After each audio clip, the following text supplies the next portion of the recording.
El miércoles pasado, a las 10 de la noche, estaba bajando la basura cuando vi a mi mujer subir a un coche que no era el nuestro. No me escondí, porque al principio pensé que sería algún vecino que la acercaba a casa de su hermana o algo así, pero en cuanto vi cómo se inclinaba hacia el conductor para darle un beso rápido en la boca, me quedé clavado. Ni miró alrededor, como si supiera que yo no podía verla. Lo curioso es que, en ese momento, lo que más me molestó no fue el beso en sí, sino la naturalidad con la que lo hizo. Ni nerviosa, ni culpable, ni con prisas. Como si llevarlo haciendo meses y ya no hiciera falta disimular. No la llamé. No le grité. Simplemente me quedé quieto, con la bolsa de basura en la mano, viendo cómo el coche arrancaba y desaparecía al final de la calle. Un minuto después, yo seguía allí, con el plástico rompiéndose y la basura cayendo al suelo. Aquel beso, tan breve y tan descarado, fue el principio de todo. En menos de 3 días pasé de no sospechar nada a entender que mi matrimonio estaba podrido por dentro. Y lo que descubrí después haría que ese momento con la basura pareciera casi una anécdota. Esa noche no dije nada. Me metí en casa, recogí la basura que había caído al suelo y me senté en el salón con la televisión encendida sin prestar atención a lo que salía. Laura volvió 1 hora más tarde, entrando por la puerta con las llaves como si nada, saludándome con un hola mecánico. Llevaba el abrigo abierto, el pelo algo revuelto y ese olor a perfume que no era el suyo habitual. Se sentó en el sofá, me preguntó si Pablo estaba dormido y empezó a contarme algo sobre una discusión que había tenido en la clínica con una compañera. Yo me limité a asentir, con la cabeza llena de preguntas que no estaba preparado para lanzar. Preferí esperar, no porque no quisiera saber, sino porque necesitaba tener claro qué hacer cuando lo supiera. Al día siguiente me levanté antes que ella y salí de casa con la excusa de pasar por la gestoría antes de hora. No fui a trabajar, sino que me quedé en el coche aparcado unas calles más abajo, mirando la entrada de nuestro edificio. A las 8:30 Laura salió vestida de forma distinta a lo habitual, con tacones que no suele ponerse para ir a trabajar y un vestido que le había visto solo en bodas. Caminó con paso rápido hasta la esquina y, justo allí, el mismo coche de la noche anterior la estaba esperando. Era un Seat León gris, con las lunas traseras tintadas. No pude ver la cara del conductor, pero ella abrió la puerta, entró y el coche se alejó. La seguí. Nunca había hecho algo así, y mientras conducía a cierta distancia me di cuenta de que no estaba nervioso, estaba concentrado. El coche salió de Sevilla por la 49 y se desvió hacia un polígono industrial de Castilleja de la Cuesta. Allí aparcaron frente a una nave que, por el cartel, parecía ser un taller de chapa y pintura. Laura bajó del coche y entró con el hombre, que esta vez sí pude ver de espaldas, alto, moreno, chaqueta de cuero. Se saludaron con la mano en la espalda, como si fuera un gesto natural entre ellos. Me quedé en el coche unos minutos, observando si salían, pero no lo hicieron. No tenía sentido esperar allí toda la mañana, así que me fui a trabajar intentando actuar con normalidad. Durante el día apenas podía concentrarme en los papeles, repasaba en mi cabeza cada detalle de lo que había visto y me repetía que necesitaba más información antes de hablar con ella. Esa misma tarde llamé a mi primo Sergio, que trabaja como vigilante privado, y le conté que sospechaba que Laura me estaba engañando. No me pidió explicaciones, solo me preguntó si quería pruebas o si bastaba con su palabra. Le dije que necesitaba pruebas. 2 días después Sergio me llamó para quedar. Me enseñó en su portátil varias fotos tomadas desde un coche, Laura entrando y saliendo del mismo taller, siempre con el mismo hombre, en 3 ocasiones distintas. En una de ellas se les veía juntos en la puerta, fumando y riéndose, demasiado cerca para ser algo casual. En otra, salían del lugar cogidos de la mano, y en la última, el coche estaba aparcado en un descampado a las afueras de Gines y se veía claramente cómo se inclinaban el uno hacia el otro en los asientos delanteros. Al ver esas imágenes sentí una mezcla de rabia y alivio. Rabia porque ya no había duda, y alivio porque por fin podía dejar de preguntarme si estaba exagerando. Sin embargo, no quise hacer una escena inmediata. Sergio me dijo que, si quería, podía seguir durante más días y conseguir fotos aún más claras. Le dije que no hacía falta, que con lo que tenía me bastaba para hablar con ella. Pero mientras lo decía ya estaba pensando que no iba a limitarme a hablar. Esa noche, cuando Laura volvió a casa, intenté observarla con frialdad. Me contó que había tenido mucho trabajo, que estaba agotada y que le dolía la cabeza. Yo le pregunté por qué no había llevado el coche al trabajo y me dijo que se lo había dejado a su hermano porque tenía que pasar la ITV. No respondí, solo le serví la cena y dejamos que el resto de la noche transcurriera en silencio. El sábado por la mañana inventé que tenía que ir a la gestoría para adelantar unos informes. En realidad me acerqué otra vez al polígono y aparqué donde Sergio me había indicado que solía colocarse. No tuve que esperar mucho, a las 11 menos cuarto el Seat León apareció, ella bajó de él, entró al taller y no volvió a salir en más de una hora. Cuando por fin lo hizo, iba con el hombre, hablando y sonriendo como si fueran pareja de toda la vida. Caminaban juntos hacia el coche y, antes de subir, se besaron sin prisa. Esta vez lo vi claramente, no había forma de suavizar lo que estaba ocurriendo. Regresé a casa sin pasar por la gestoría. Pasé el resto del día evitando hablar demasiado, solo contestando lo necesario. Laura notó mi distancia y me preguntó si me pasaba algo. Le dije que estaba cansado y que no tenía ganas de conversar. Ella no insistió, y eso me confirmó que estaba más pendiente de que yo no hiciera preguntas que de preocuparse por mi estado. A esas alturas ya no había vuelta atrás.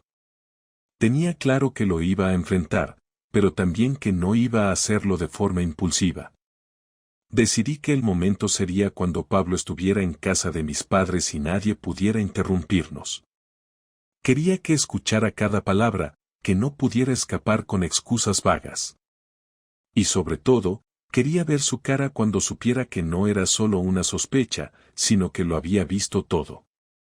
El siguiente viernes aproveché que Pablo tenía una excursión escolar con pernocta para avisar a Laura de que cenaríamos en casa. Le dije que quería hablar de algunas cosas de la gestoría para que no sospechara que el tema era personal.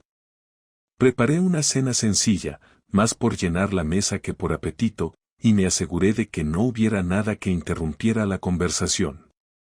Ella llegó sobre las 9, dejó el bolso en la entrada y se extrañó de verme ya sentado en la mesa con todo servido.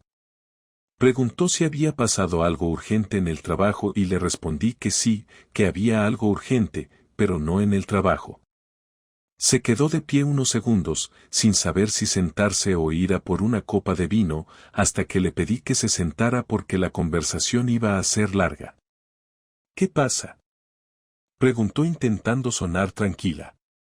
Quiero que me cuentes desde cuando estás con el hombre del Seat León gris, dije sin apartar la vista de ella. Se quedó inmóvil, con los ojos muy abiertos, y después frunció el ceño como si quisiera ganar tiempo. Preguntó de qué hablaba, que no entendía nada, que si estaba loco. Le repetí la frase, añadiendo que sabía perfectamente que el coche la recogía por las mañanas y que la había visto entrar con ese hombre en un taller de Castilleja. No dijo nada durante unos segundos y luego sonrió de forma tensa, afirmando que estaba equivocándome, que ese hombre era un cliente de la clínica que le estaba ayudando con un presupuesto para cambiar unas ventanas en casa de su madre. No me tomes por idiota, Laura. No es solo que os haya visto, es que tengo fotos. 3 días distintos. Vosotros entrando y saliendo juntos, cogidos de la mano, besándoos. Y si quieres, te las enseño ahora mismo. En ese momento dejó de fingir sorpresa y su expresión cambió a una mezcla de incomodidad y enfado. Me acusó de espiarla, de invadir su vida, de no confiar en ella. Dijo que si yo estaba tan pendiente de lo que hacía era porque no tenía nada mejor que hacer y que mi control era asfixiante. Me levanté de la mesa, fui al dormitorio y regresé con las fotos impresas que Sergio me había dado. Se las puse delante sin decir palabra. Ella las miró unos segundos, apartó la vista y luego las empujó hacia mí, diciendo que no tenía por qué darme explicaciones, que su vida no podía limitarse a lo que yo creyera aceptable.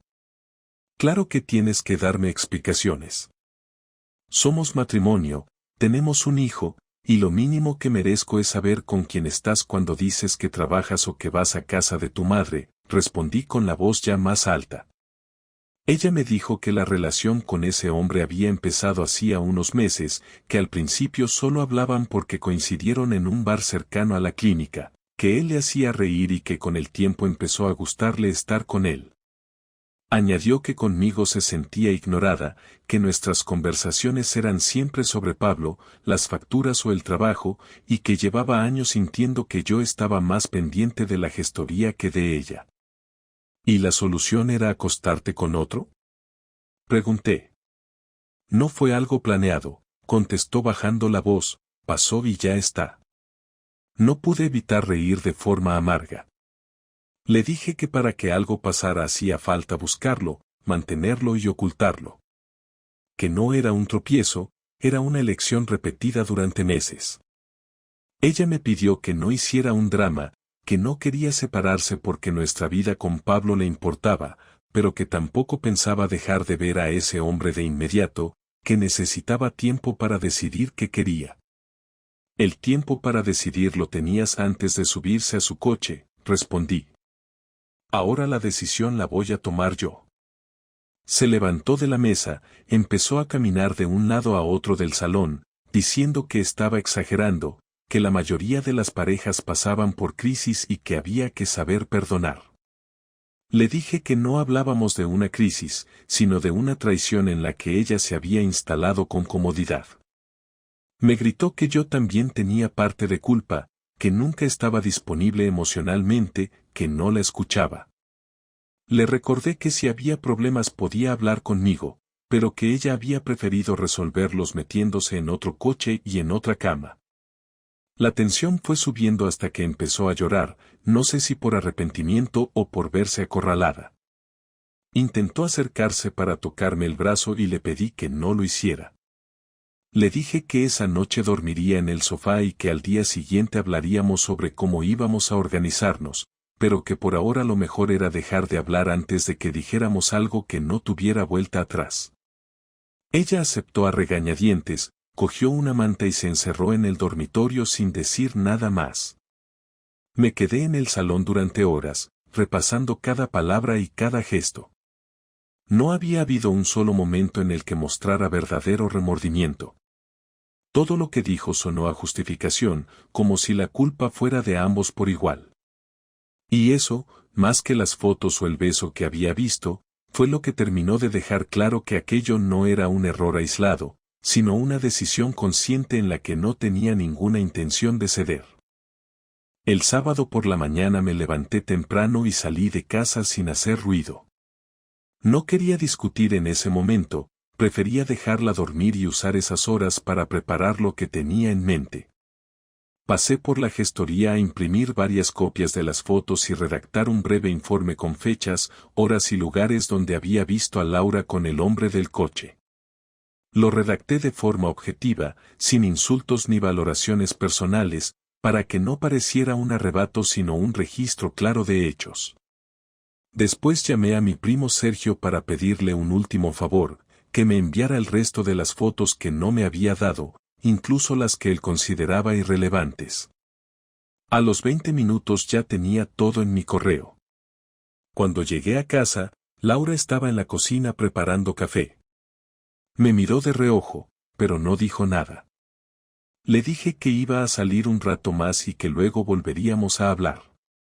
Cogí el coche y me dirigí primero a casa de mis suegros. Tenía buena relación con ellos y sabía que no iban a reaccionar bien, pero prefería que se enteraran por mí antes que por rumores o por ella intentando manipular la historia. Les saludé con normalidad y les pedí que nos sentáramos en el salón. Sin dar rodeos, les expliqué que Laura llevaba meses viéndose con otro hombre, les mostré las fotos y les dije que no estaba seguro de si quería continuar con el matrimonio. Su madre negó con la cabeza y empezó a decir que tenía que haber una explicación, que su hija no era así.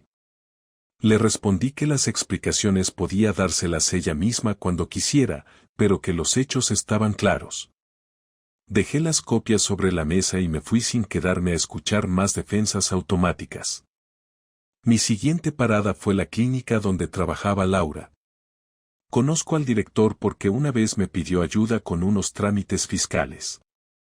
Llamé para confirmar que estaba y pedí verle unos minutos.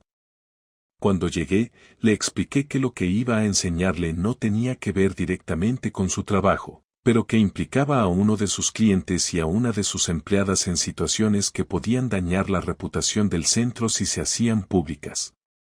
Le entregué un sobre con las fotos donde se veía claramente el taller y el coche. No entré en detalles personales, solo le advertí que lo mejor era que estuviera al tanto. No sé si eso tendría consecuencias laborales para ella, pero quería que supiera que su conducta no quedaría aislada en nuestra vida privada. De ahí fui a la nave del polígono. No entré, solo esperé a que viera mi coche aparcado justo frente a la puerta.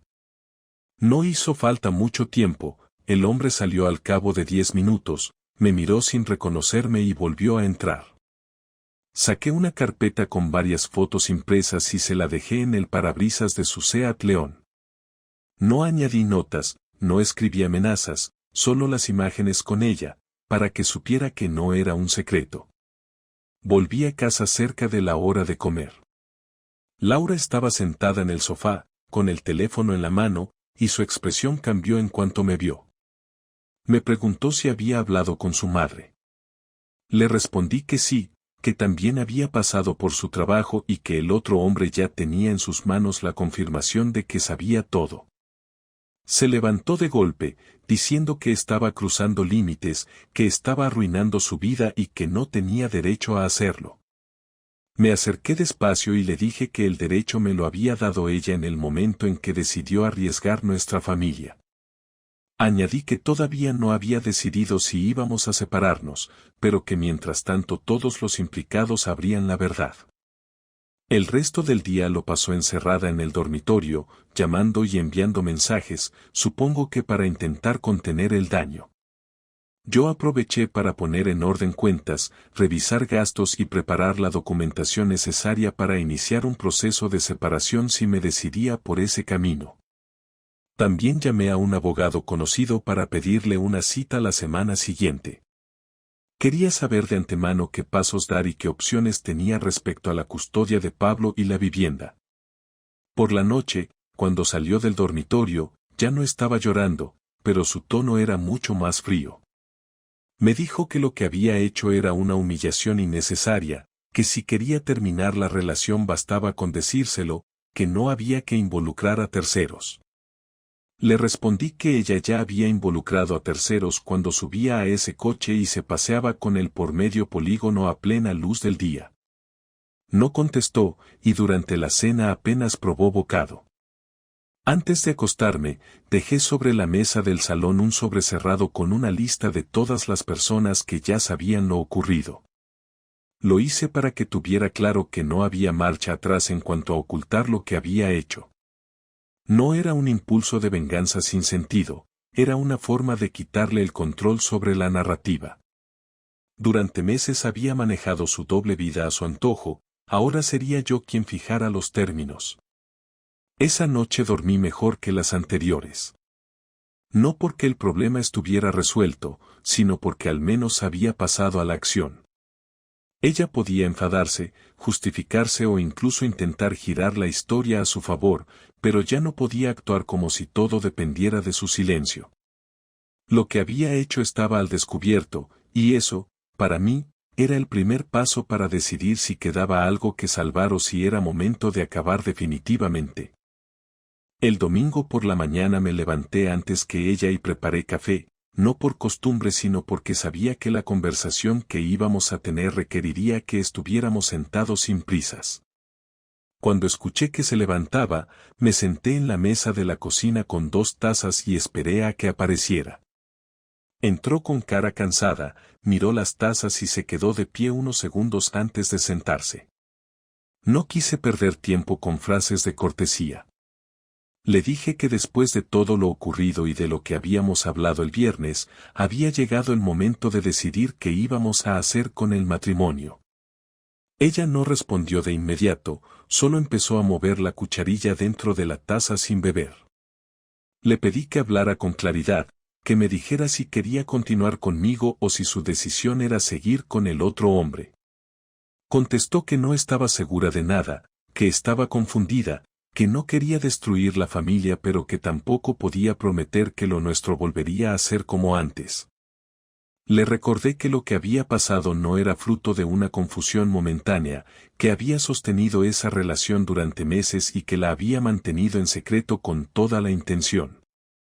Me miró con una mezcla de desafío y resignación y dijo que era consciente de ello, pero que también era cierto que llevaba tiempo sintiéndose vacía en nuestra relación, que lo que había encontrado fuera le hacía sentirse viva. No voy a competir con lo que te haga sentir viva, le dije, pero sí necesito saber si hay alguna intención de dejarlo o si tengo que asumir que esta situación es permanente. No lo sé, respondió, no puedo decirte que lo voy a dejar porque no estoy segura de querer hacerlo. Esa frase me dejó claro que cualquier intento de salvar lo nuestro estaba condenado desde el inicio. Le expliqué que, para mí, seguir casado implicaba exclusividad y compromiso, que no pensaba aceptar una relación donde ella pudiera alternar entre su vida conmigo y otra persona. Dijo que entendía mi postura pero que yo tampoco podía obligarla a elegir de inmediato. Le recordé que el tiempo para pensarlo había tenido desde el primer día que se subió a ese coche. El tono de la conversación fue subiendo. Ella empezó a acusarme de ser inflexible, de no valorar todo lo que habíamos construido, de querer destruir a la familia por orgullo. Yo le respondí que la destrucción no la había iniciado yo, que lo que estaba en juego no era mi orgullo sino mi dignidad y el ejemplo que le daríamos a Pablo. Le pregunté si creía que él merecía crecer viendo que en su casa era normal que uno de los padres engañara al otro y que todo continuara como si nada. No respondió, pero vi en su cara que esa idea le incomodaba. Decidí entonces poner las cartas sobre la mesa y le dije que ya había consultado con un abogado, que conocía mis opciones legales y que si no me daba una respuesta clara, iniciaría el proceso de separación. Le expliqué que mi prioridad sería la custodia compartida y que, dado que yo podía ajustar mi horario de trabajo, no habría problema en atender a Pablo el tiempo que me correspondiera. Ella me miró con incredulidad y me preguntó si de verdad estaba dispuesto a llegar a ese punto. Le respondí que sí, que no estaba amenazando por enfado, que simplemente había tomado una decisión sobre lo que estaba dispuesto a aceptar. Hubo un silencio largo, roto solo por el ruido de la cucharilla golpeando la taza. Finalmente dijo que no pensaba dejar la casa de inmediato, que quería quedarse allí mientras veía qué hacía. Le aclaré que no la iba a echar a la calle, pero que si optaba por continuar con la otra relación, nuestra convivencia terminaría y buscaría un lugar para mí y para Pablo cuando estuviera conmigo. No parecía esperar que hablara con tanta determinación. Intentó suavizar el tono, diciendo que quizá podríamos darnos un tiempo para reflexionar, que a lo mejor con un poco de distancia podríamos ver las cosas de otra forma. Le dije que la distancia ya existía desde hacía meses y que, en lugar de acercarnos, ella había usado ese espacio para acercarse a otra persona. Añadí que no estaba interesado en un matrimonio que funcionara por inercia ni en esperar a que ella se aburriera del otro para volver conmigo como segunda opción. Le pedí que, si decidía quedarse, fuera porque realmente quería trabajar en lo nuestro, no porque le resultara más cómodo. Ella me miró con una mezcla de rabia y tristeza y dijo que no sabía si podía prometer eso. Que tal vez lo mejor sería separarnos y evitar hacernos más daño. Esa fue la primera frase honesta que escuché en toda la conversación.